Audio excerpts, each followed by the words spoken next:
OK, bonjour, on parle du compte-rendu d'événement.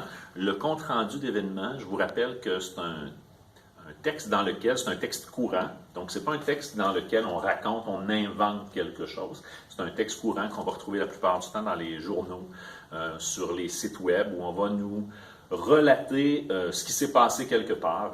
Ça peut être un journaliste qui est allé assister, par exemple, à une manifestation, qui serait allé assister à un concert, à un match de hockey, et qui va rendre compte de ce à quoi il a assisté. C'est pour ça qu'on appelle ça un compte-rendu. C'est donc un texte qui est objectif. Objectif, qu'est-ce que ça veut dire? Ça veut dire que c'est un texte qui est neutre, dans lequel la personne qui écrit le texte ne prend pas position. Donc, on n'a pas besoin de parler au « je ». On va plutôt parler à la troisième personne. On raconte des choses. On parle des personnes, on les nomme, mais nous, on ne va pas s'inclure directement dans le texte. On n'a pas besoin d'être là. Le rédacteur du compte-rendu d'événement n'a pas besoin d'être présent dans le texte. Donc, on va essayer d'être objectif et neutre. On veut aussi être précis. On veut donner de l'information de façon claire, la plus précise possible, la plus fidèle aux événements dont on rencontre. Donc, c'est important de s'assurer qu'on a toutes les informations dont on a besoin. Comment va être construit le compte-rendu d'événement? Il va être construit comme la plupart des textes courants, en fait, comme la grande majorité des textes courants. C'est-à-dire qu'on a trois parties. La première partie qu'on a ici, c'est mon introduction.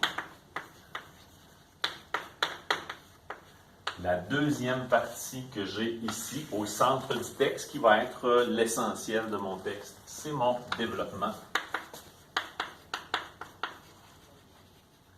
Et évidemment, la dernière partie, la troisième partie du texte, ça va être la conclusion. Mon introduction, donc, comment je vais construire ça? Deux choses importantes. La chose la plus importante à savoir, c'est que dans l'introduction, dans un article de journal, on appelle ça le chapeau. C'est le premier paragraphe. Souvent, on va le mettre en caractère gras pour attirer l'attention du lecteur quand on le publie dans un journal. Vous remarquerez, des fois en italique, mais on va faire en sorte qu'ils soient un peu différents. Les caractères vont être un peu plus gros. On appelle ça le chapeau. C'est ce qui coiffe l'article. C'est pour ça qu'on appelle ça le chapeau. Bien que souvent, on va écrire ça C-H-A-P-O, accent circonflexe, pour indiquer que ce n'est pas d'un chapeau qu'on se met sur la tête, mais bien du chapeau d'un article dont on parle. Le chapeau, le plus important, c'est qu'il doit contenir les réponses aux questions essentielles. Dès que j'ai lu ça, je dois avoir les informations les plus importantes. Donc, je vais répondre aux questions qui, quoi, quand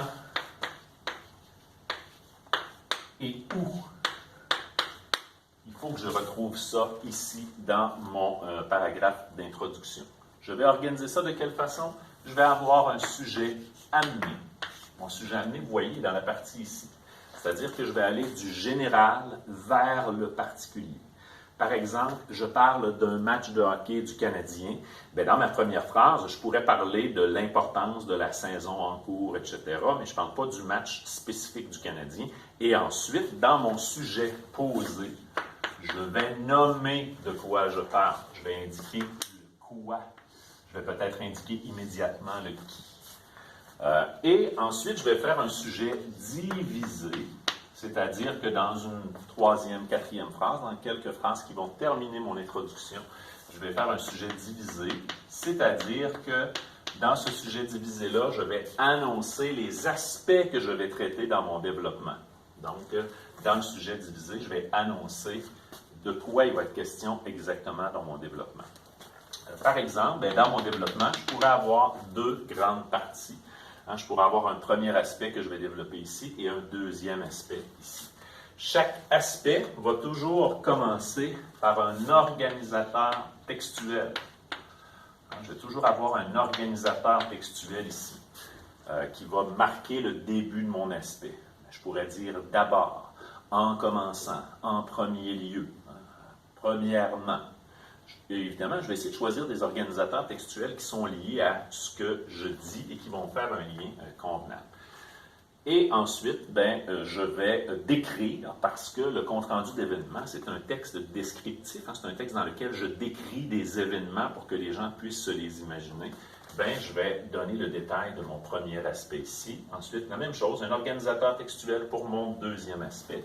Et je vais terminer avec une conclusion. Ma conclusion va, elle aussi, commencer par un organisateur textuel. Donc, je vais avoir un organisateur textuel au début suivi d'une virgule. Ça pourrait être en conclusion, finalement.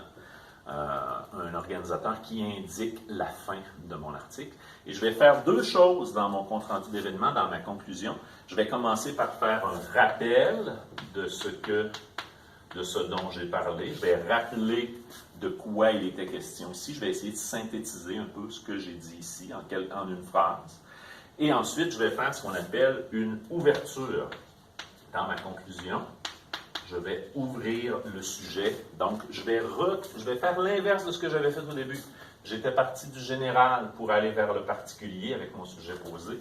Eh bien là, je pars du particulier avec le rappel et je vais aller vers quelque chose d'un peu plus général avec l'ouverture. Ça pourrait être un souhait, ça pourrait être une question, ça pourrait être de soulever un doute sur quelque chose, par exemple. Alors voilà pour la structure du compte-rendu d'événement. Ça te donne une idée de comment construire correctement un bon compte-rendu d'événement.